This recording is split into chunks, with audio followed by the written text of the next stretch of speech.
So there we are. Welcome back to On the Slab on the Dynamo Podcast Network, and we're still running without the Dynamo and for another week. And it's a big shout out to Ian and Rachel. Just love and prayers and all that kind of stuff. Love you. Anyway, we have the G-Man back in the house, Greg Flanagan from Retrotainment. How are you, my man? What's happening, homie? Oh, good. Glad to be back. Absolutely. You know, we're going to have to set a place on the slab for you. Just your own little reserved little part of the slab, I think. Just a nice little corner there, reserved table, bottle of Grey Goose, bag of ice, be grand. That sounds like a great night on the slab, man. It really does. No hangover. No, fuck that. Man, how are you finding this weather before we go on? This fucking heat is unreal, isn't it? Not good. It's just not good. No. I wonder, is that how they felt in Texas when they did the Texas Chainsaw Massacre? I'd say that was dire. A lot worse. 900-degree heat or whatever it was. Of course, I'm going to do a full series of episodes on the fucking Texas Chainsaw Massacre, the original, as you know. But that's not a rumor has it you're a fan. Yeah, I reckon so. Where's himself? There he is there. So, we're going to talk about a very cool movie that I wanted to do a few weeks ago, but we had to put it on hold. And I was like, who am I going to get a chat with this about? And I was thinking, my man, the G-Man. Got to talk to the G-Man about it. Absolutely. So, it's not a very well-known film. Sure, isn't it? I'd say this is more well-known around horror fans. Yeah. Like I had it on there, and me and the missus were having food, and she said to me, she went off after food, and she was like, that movie was terrible. I was like, that is a load of lies. I said, just because you didn't like it does not make it terrible. He's not a horror fan, no? No, not really. I hope he's eating steak while you were watching it, is? No, it wasn't. I was eating a kebab. But, so yeah, the clue is in what I said there, steak. Yeah. It's some kind of meat. Some kind of meat. It's Ravenous from 1999, and like I said, it's a bit of it's almost like a cult classic, isn't it? Really? Yeah. Well, there's certain ones. The likes of this, the likes of Dog Soldiers, The Descent. Yeah. There's a lot of them horror films that are around, like The First Wrong Turn. Yeah. Things like that fall into that category of being loved, so well loved around horror fans. Like even Tucker and Dale v Evil. Yeah, is one of them ones that was so hated. Cabin in the Woods was so hated, but they're brilliant movies. Yeah. But that came out being branded as a full-on horror movie. But no. Do you know what I mean? Like things like that. But this movie, I said to you just before coming on, fell through the cracks majorly. It just happened to come out in a year with hundreds of good movies. And that can happen sometimes. Yeah. It came out. I think it came out in and around the same time as Sixth Sense. Oh, you're screwed then. That just took over every horror scene, every movie. Whether if you were this coming out in the cinema and that did show that twice rather than show this once. Yeah, unfortunately. No, it's not unfortunate. It was a great movie. But every movie deserves to be given its chance. Yeah, and I think this would have. It would have done better if it had a little bit of breathing space of its own, I think. Yeah, like if this had come out maybe the January and the other one came out in the August or the whatever. But yeah, it was what it was.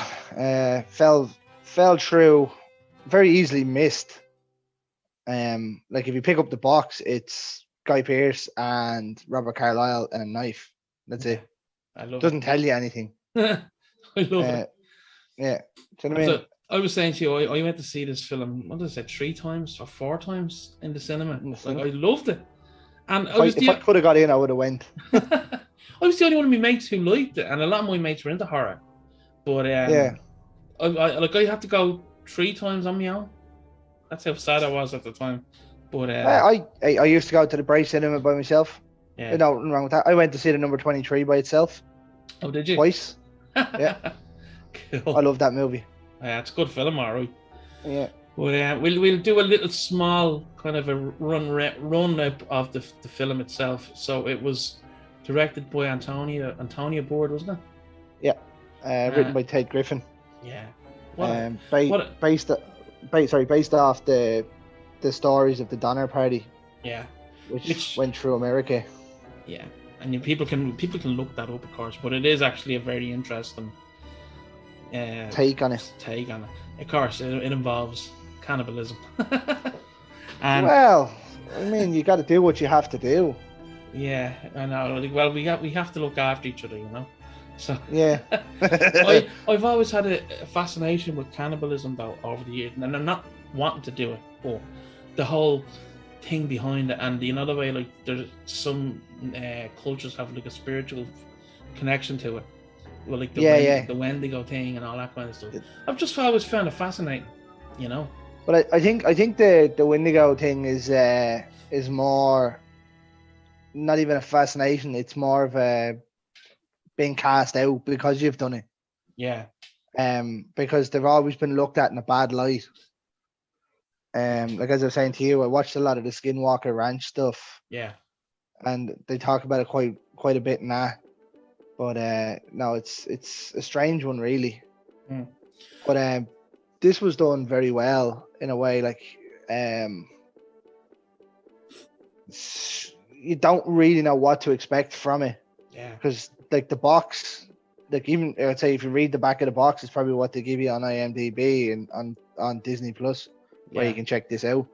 Like it doesn't tell you a whole lot. It just says gore, cannibalism, and just all you want. Yeah. What more could you want? If you wanted gore and cannibalism, you could literally turn on the likes of Wrong Turn or Hills Have Eyes and things like that. But this one has a bit better of a story to it than most of them.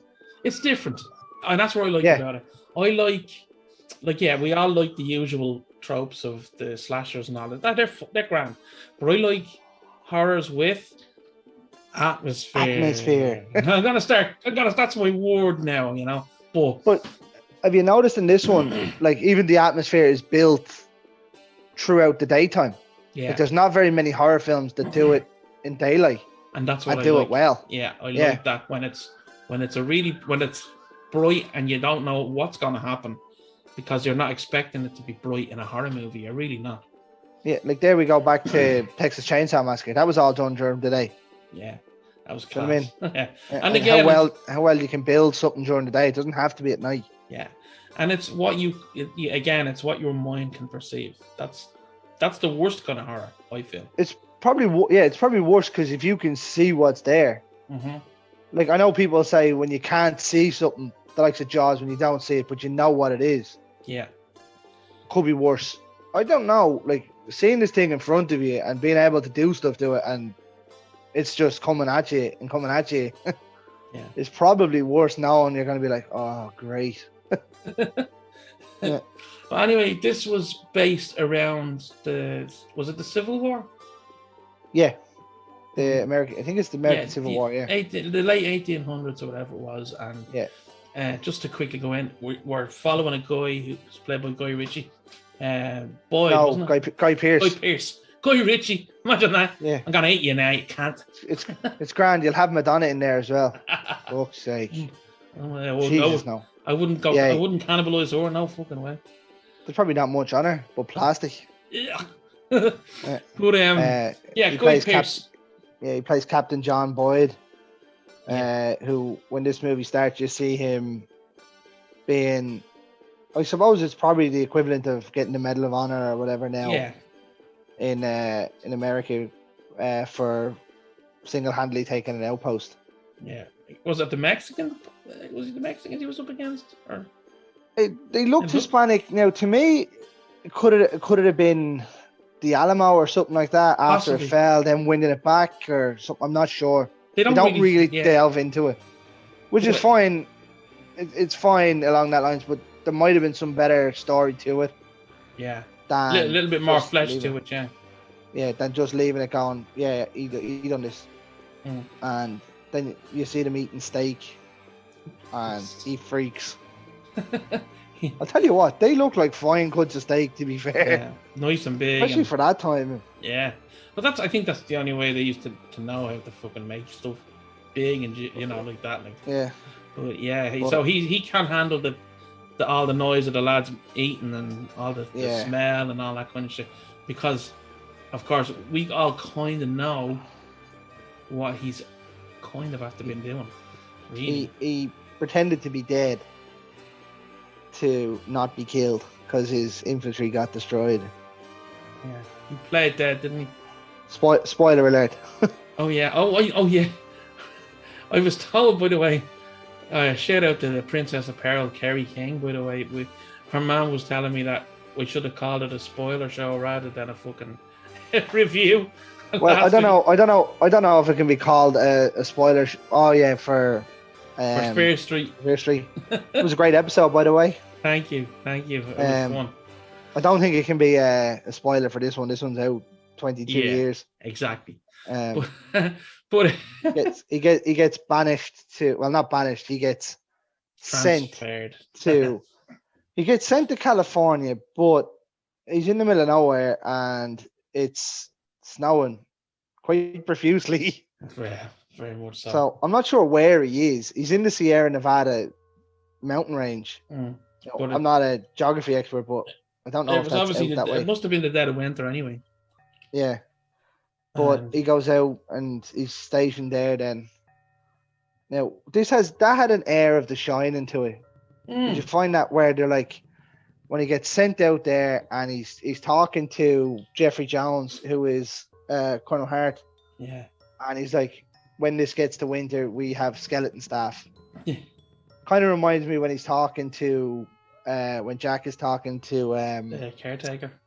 The caretaker, and he's like, yeah, we run off this and it'll be just used, and this is how you do this. Could have been a little nod to it, actually. Could have been a little nod to The Shining, actually. It could have been. But like he had a good cast, and you see him introducing people, and he introduces Private Cleaves, which is David Arquette. Yeah. Tofter, it's Jeremy Davis. Neil McDonald as Private Reach. And like my missus, when we were watching this, when it showed Private Reach, it was Neil McDonald with his blonde hair. She's like, he plays an arsehole in everything. He does. If you have a trope and that's what you're good at, you might as well make your money off it. Absolutely. Do you know what I mean? But like, it's a good cast in this. Yeah. John Spencer as well as General Slauson, who banishes him. I like it. He's a good actor. Yeah. For some reason, I was sitting there tonight and I was like, Michael Ironside. And I was like, no, not Michael Ironside. But yeah, they get banished out there. So it cuts out then. You see them, they send people off. They send Martha and David Arquette off to get food. I love how they're like, no local weed, no women, no alcohol. Simple. And he's going, no weed, no alcohol. And she goes, no women. To me, I don't know, does that mean the two of them were at it? You wouldn't know, but in those times, any hole wouldn't have been a goal, I'm sure, you know. Especially for him, he's a bit psycho in this movie. Like, he plays that part really well. He does, yeah. So then it kind of fast forwards and you see some random guy looking in the window when they're having a few drinks. So they go out and they find Robert Carlyle, who claims to be a guy called Calhoun. Yeah, I love that. He's just like, and he was telling them the story of where they're coming from. There was 6 of them going along, and this guy claimed he knew a shortcut and led them thing, and they got put into a cave. Yeah, and he said we had the ox and we had the horses and thing. He's like, I weighed about 50 kilos more, but like there is plot holes to this. Like, you weighed 50 kilos more, but I'm probably sure they wouldn't have even known what kilos were back then. Yeah, well, you know what I mean? I know you just have to. Yeah, you just have to take things to it. Yeah. But and he's like, well, the first guy expired. I love how he didn't even go, he died. Yeah. He expired. It's the best way to put it. Malnutrition, and by the time I got back, they were cooking his legs. Well, like, I don't know. A lot of people have seen the movie Alive. Yeah. You do what you have to do. Absolutely. Do you know what I mean?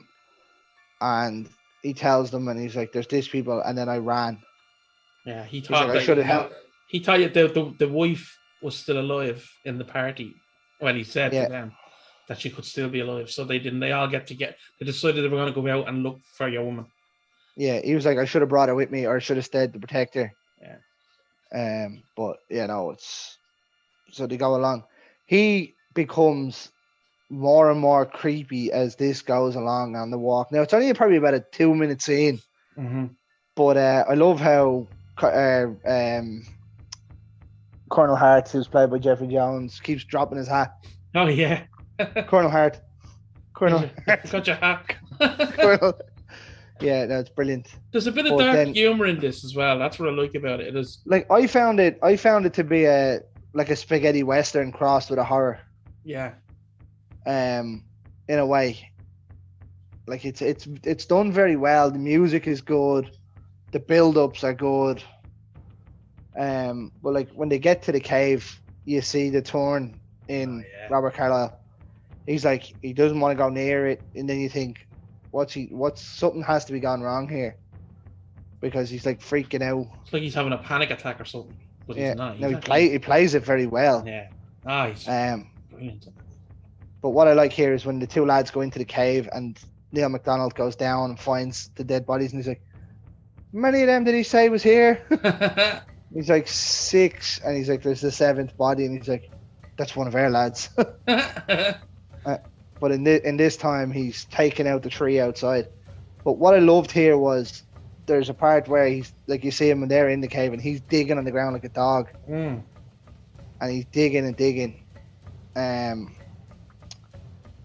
But he comes up with a hat. It's like a circular cap. Yeah, look, the Undertaker's hat or something. Yeah, do you know what I noticed though? His performance there, and have you seen the remake of The Hills Have Eyes? Not yet, no. You haven't seen the 2003 one? No. The Alejandro Aria one? No, I know you don't really like remakes. But there's a character in that called Jupiter, who's one of the Hills Have Eyes guys. Yeah. And he has that long trench coat, that kind of hat. All right. And I was sitting there watching it going, that's who he's based off. Yeah, Jesus. Now there was one bit where just before they leave, the Native American guy brings in the paper. He puts it down. He's like, Wendigo. So he was onto him straight away. Well, I don't know whether he was onto him or onto something. Oh, on Guy Pearce. Yeah. He knew there was something afoot. He knew there was something afoot already. Yeah, and then obviously it goes from there. He's killed the 3 lads. The 2 others chase him up. He kills one with a knife and he ends up falling off a cliff. Yeah. Gets shot. Sits up like the Undertaker. Hey, when you're dressed for it. Yeah. But there was one bit there where he goes to shoot him and there was no bullets left in the gun. Oh yeah. And he's like, how annoying. And I watched during the first lockdown, me and Zoe watched Once Upon a Time, and Robert Carlyle plays Rumpelstiltskin in it. And all I could think of, he says that in that show about 100 times, and all I could think of was like, where's the deal coming? Sadly. Yeah, he was so good. And then obviously Guy Pearce jumps off the cliff, breaks his leg to get away from him. Yeah, and I'll tell you what, if that's not a throwback to Rambo. Yeah, man, that's some cliff. And he survives, of course. Yeah, just but he breaks his leg, and there's always something horrible in films when you see someone's leg broken, the bone coming through. Ugh. Oh, it's bad. Like, I can watch a lot of stuff, but like things like that are now having dislocated my shoulder at one stage. When I see that happening, I'm just like, yeah, oh no, nasty. Oh, thankfully, but, touch wood, it hasn't happened to me yet. So, oh jeez, no, I don't recommend that to anybody. No. But like he ends up back at camp, and they get introduced to the new colonel, who is Colonel Ives. Colonel Ives, played by Robert Carlyle. And I'll tell you what, the transformation here is brilliant. Yeah, because you don't see it coming. I know the twist is great. It's a great twist. Yeah, and you're just like, you son of a bitch. And of course, Boyd is kind of gone Oh, crazy. he's lost it. Yeah, but of course, And it looks like it's him. Everyone believes Colonel or Calhoun. Sorry. Yeah, it's because Boyd says he shot him, and they check him and he's no marks on him. And why is that, Greg? Because he's a Wendigo. And apparently, the Native Americans believe that if you're a Wendigo and you eat human meat, you absorb their spirit and their healing, their powers. Mm. And apparently, getting shot in the shoulder doesn't do anything to you. He's got a healing factor like Wolverine. Yeah. Yeah. But yeah, so it goes on from there. He shows that it's so they kind of don't they keep Boyd in like detention or prison, yeah. And of course we're skipping on a little bit, but a man starts killing them off again. The last couple of them anyway. Yeah, Cleves goes missing, who's David Arquette. But just before he goes missing, there's a flash where Boyd is standing looking at him, and he pictures himself killing him and eating him. Yeah, because he's already ate Reich to survive when he was in the hole with the broken leg. So cannibal knows cannibal. They can smell it off each other. The lads know, and he knows it straight away. Yeah. Ives or Calhoun or whatever you want to call him knows it. So he keeps tormenting him, and he's not doing anything. He's just hanging around. Like he's cutting himself to give him the smell of the blood and all, isn't he? And it's just the little small things. Yeah. And then like the door opens and one closes, and they're like, "What happened there?" Then you get the big twist where they bring back Colonel Hart. Colonel Hart. You just don't see that coming. No. Like he's at all. cool. He's actually even better when he comes back, I think. Yeah. And then he explains it to him. He's like, I was lying there dying, waiting to die. And I woke up and he was feeding me. And I was like, Jesus Christ. And that's a twist as well. Why did he select him? You know, he was the only one left alive. Oh yeah. Well, but I mean, could he have selected maybe beforehand someone's maybe better, stronger? I don't know. Well, no, because he was running the. I'd say he left him because he was running the camp. Of course, yeah. Because he shoots the Native American. The Native American was never going to do it. No. The guy with the hole in his side was never going to do it because he was terrified of him. But when he stabs him and he rips it up, you can tell he's doing it in a way that he's not cutting at him. Yeah. And then he comes back and it is. Going to start that little cannibal colony. Crew. Yeah. Cannibal colony. That's a great name for a film, actually. He does explain that to them as well. Yeah.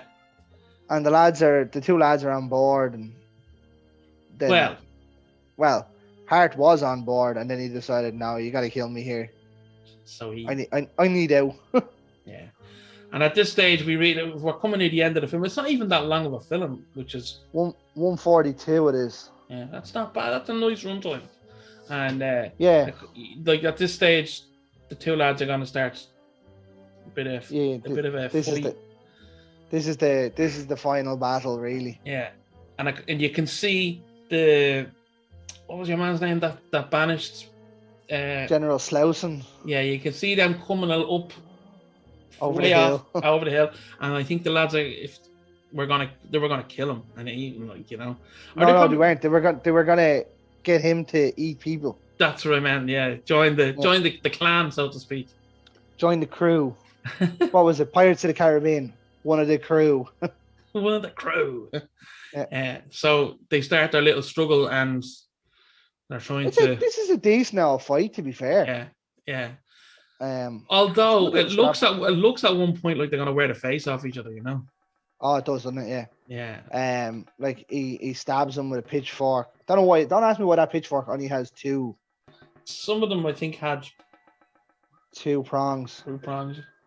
And then he stabs Guy Pearce, and it just goes on from there. But what I loved here is every time you open the door, you see the flash of Robert Carlyle with the upside down cross. Yeah, very. And you're like, yeah, brilliant. So that's really the end, isn't it? You see the your man coming in and he's eating the stew that has all the human flesh in it. That sets it up that they were potentially talking about a second one. Yeah, I would have been killed. I would have been deadly. Yeah, I don't think it would have worked so much, but I think that would have been one of those movies where this one made money and they threw a lot of money at the second one to just try and make it. Yeah. But that's really the film in a nutshell, isn't it? Really. Full of twists, turns, but as I said earlier, great acting. Robert Carlyle was fantastic in this. He stole the show. Yeah, it was all about him. In fairness, and why but like when you look at Robert Carlyle in terms of thing, he's not really known as a potential horror actor.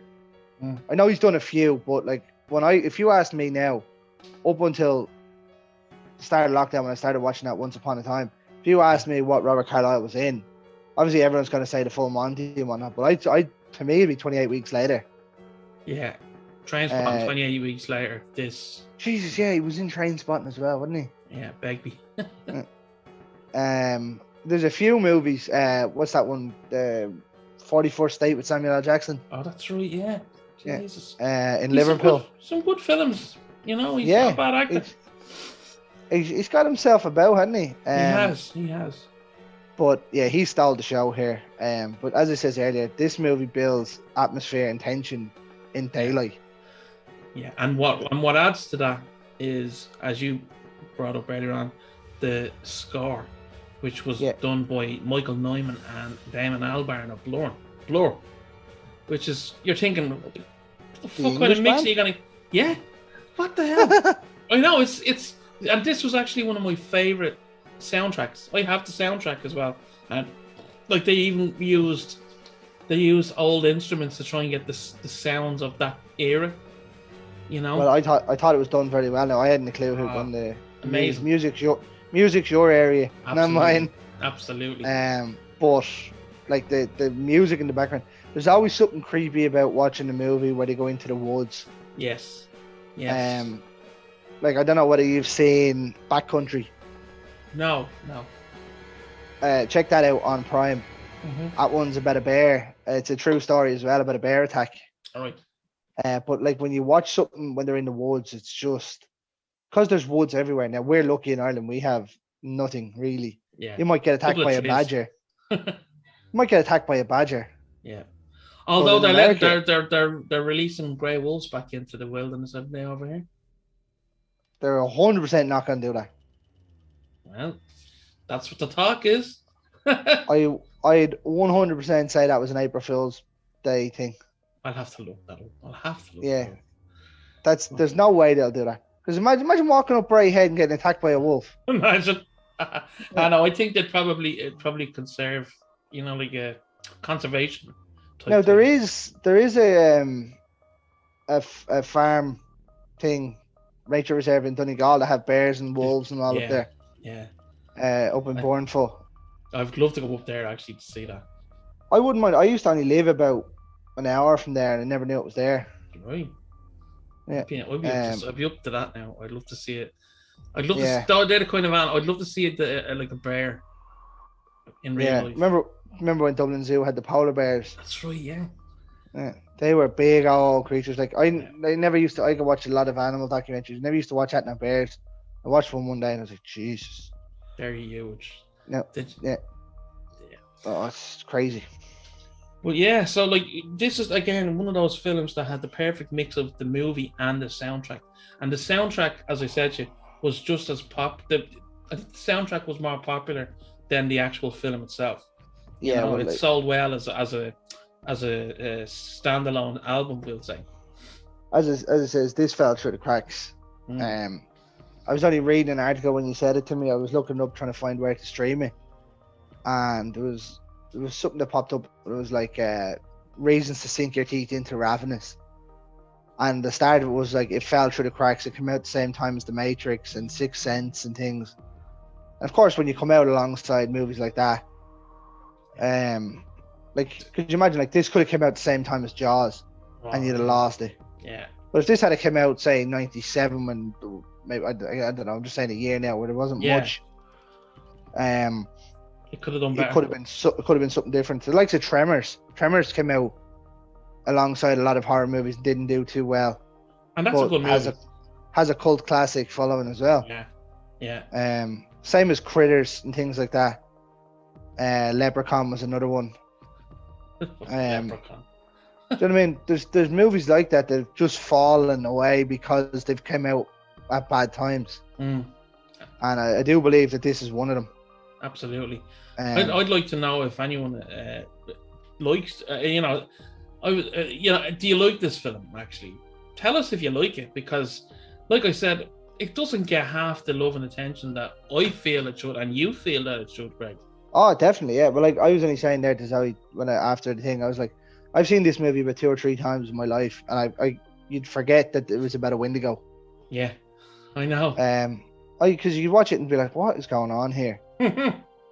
But like this deserves a lot more love than it gets. Like I know you don't go by ratings, but like IMDb, I think. Oh yeah. Sorry, go on. IMDb have it at about 7.5 out of 10. That's okay. Yeah, and then Rotten Tomatoes have it at like 40% odd. Now there are plot holes in it that'll bring it down, but if you leave your brain at the door and just enjoy it as a fucking film. Like I don't understand that. Every action film, every horror film, nearly, you should be going in and just going, yeah, this is what it is. Yeah, exactly. Now there are certain ones you have to follow along, but it's just get over it, and it is what it is. And enjoy it. If you enjoy the movie, enjoy the movie. It doesn't matter if it's shite or not. Yeah. Like I've said countless times on a lot of the podcasts that like Wrong Turn series are my favorite. Yeah. And from 2 on to 7, they're not great, but they're enjoyable you for still me. Enjoy them, exactly. And I couldn't care less what anyone else thinks. But that's like Friday the 13th. A lot of that is muck, you know. I was up getting the vaccine today, and I was talking to one of the girls that works in the chemist. She's seen my Jeepers Creepers one. Deadly. And she was talking to me about that, and we got talking about horror films. And I says, Nightmare on Elm Street 1, 3, 4, and The New Nightmare. Yeah. The rest of them can go in the bin, really. Yeah, absolutely. And then especially that 2010 one. Jesus God, that can go in the bin. I wouldn't even look at it, because as I said, there's 2 words you're going to hear on my podcast: atmosphere. Remakes. I hate no. Should be 3 words: atmosphere, fuck remakes. That's true, actually. Yeah, we should get a T-shirt with that. Fuck remakes. But yeah, there's certain ones, and it is what it is. You just go in and enjoy the movie. Yeah. Like I haven't seen this in about 10 years, and I watched it today, and I was like, yep. I watched it again. I watched it with Kerry a few weeks ago, and she liked it, and she's loving all the films I like. Not like I'm not like, oh, look at this bit here. I'm just sitting there letting her watch it, and she's like, do you like it? She goes, yeah, it's actually cool. So until she just stopped saying, yeah, I'm not watching any more movies with you. You pick shit movies. Yeah, Dad, I was only doing it to be nice. Yeah. Now, let's watch something good. What is it? I don't know. Anything. Fear Street Part 6. Whatever. Well, if they keep going the way they're going, I'll certainly be checking that out. Yeah, absolutely. Could be worse. She could ask you to watch Fast and the Furious, Hobbs and Shaw. She wouldn't. She's not that foolish. Yeah, Jesus, it's desperate. That should have been those words should have been uttered on Retrotainment, not on the Slab, man. Apologies. Well, listen, what we'll do is we do an on the Slab rating of out of 5 slabs of meat. So just give me your slabs out of 5. I'll give you mine, and we'll try and come to a middle ground. Good story, good acting, great score. 3.5. Okay. Maybe pushing 4, maybe. Okay. Some of the special effects now will probably let it down. Yeah. It still wasn't bad. For the time, like, yeah, I'd say it'd be a very, very hard push to get it to 4, but 3 and 3/4 maybe. Yeah. Okay. For me, again, love the story. I love the atmosphere. I love films from those kind of eras. You know, like that kind of old western type thing. Not a western as such, but horrors. Or, old films. Like as I was saying to you before, one of my favorite modern films is The Witch, from the 1600s. Like so. Oh, I didn't like it. Yeah, I loved it, but that's for another day. Yeah. But again, I love all like horror stuff works just as well back in the olden days as it should actually probably be better because it's darker. Yeah. There's a lot less help around. You can't just pick up a mobile phone and be like, something is trying to kill me here. Yeah, exactly. I mean, so that's what. So I can understand why you wouldn't push it to a 4. But I think it's not much off a 4 really. No. I would put it at a 4, but because I've enjoyed it so much over the years since I've seen it, and I never get bored watching it. You know. Well, I'd go 4 surely for, if I had to, for Carlisle's performance alone. Yeah, because it is actually that good. I think. And you like think... him when he's standing outside the cave and he's doing that little weird trance is just brilliant. Yeah, and he just keeps pointing at him. He's like, yeah, it's brilliant. So will we go with a 4 out of 5? Go with a 4. So 4 slabs of meat out of 5, and I think that's a lot of meat to get through on that slab. I'm sure the lads can push through. I'm sure they will. Well, listen, as I say, this has been a little review retrospective of Ravenous, and Greg, as always, it's been fucking great to have you on the show. Thanks for having me back. Absolutely. I'm sure you'll be back real soon. And once again, just a little shout out to Ian and Rach. We're thinking of you. And don't forget, like, share, subscribe, and all that kind of stuff. And there's loads of cool shows. Don't forget Greg's show with Ted, Retrotainment. And the new one. Tell us about the new one, actually, before we go. We have me, Ted, obviously the 2 hosts of Retrotainment. Yeah. And a guy called Carl Sherlock who runs the Sherlock Reel. Carl actually came to us with a precipice for a new show we decided to call it Retrotainment Recast, where out of the 3 of us, 2 of them will go head to head on recasting old popular movies with new actors. And the 3rd person will be the judge and pick who they think is the best fit for the part. So we recently released our first episode. I was on Pulp Fiction. It was brilliant. I really loved it. Very, very pretentious film because no one wants to recast it. And I swear to God, I hope to God it doesn't ever get recast. Don't let them see that episode. We do state that we don't want it recast, but if Quentin Tarantino wants to pay us to use that, that's fine.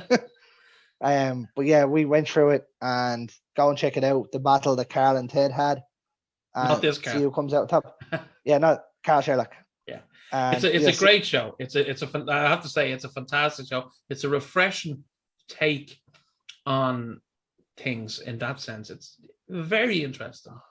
Yeah, and then you'll see what movie that was chosen to be the next episode. Oh God, that's going to be another pretentious movie. Not even pretentious, another pretentious recast. Oh God, that's going to be fun. Yeah, so that should be out next week. Yeah, as it's coming out every 2 weeks. Yeah, so it went out on Friday or Thursday, and now it'll be out the following one. Yeah, so next week. Yeah. Of course, you can get all that on the Dynamo Podcast Network YouTube channel. You know, yeah. Are you on Anchor as well still? Ted deals with all that. I think so. Yeah. I think Retrotainment is still on Anchor. Yeah. But, I don't think Recast went up. I might be wrong.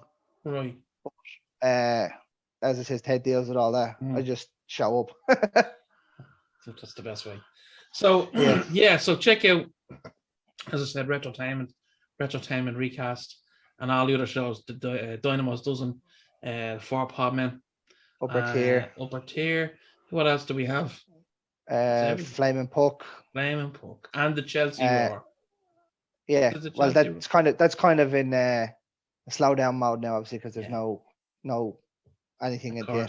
Of course. And then Flaming Puck as well. Probably, I don't know if they're still recording it, but with the season being over, they're probably waiting until it comes back on, like, you know. Yeah, and then you get your intensive hockey news, intensive Chelsea news, and then obviously you have Niall's upper tier, and then the Shankly sessions and things. Yeah, there's loads of different offshoots on the upper tier. The upper tier, everything you need. Yeah, the upper tier, you'll get like 20 episodes a week. So that's where most of our traffic comes from, you know, which is great. Well, everyone like football is probably the biggest thing around. So yeah, that's great. Great show. Man's keeping us up to date. Absolutely. That's all you need to watch is upper tier transfer show and the way. You don't even need to watch the football. Wait till he starts doing live watches. Imagine. God. Anyway, look, we're gonna get the hell out of here. Again, Greg, thanks a million. And next time, don't wear the fucking Pokemon t-shirt. Wear something a bit better, will you? I told you, I had to go find a t-shirt. It was the closest one here. I told you, this isn't OnlyFans. You got to pay to see that. I might do that then. Sound. Right, we're out of here. Thanks, folks. Adios.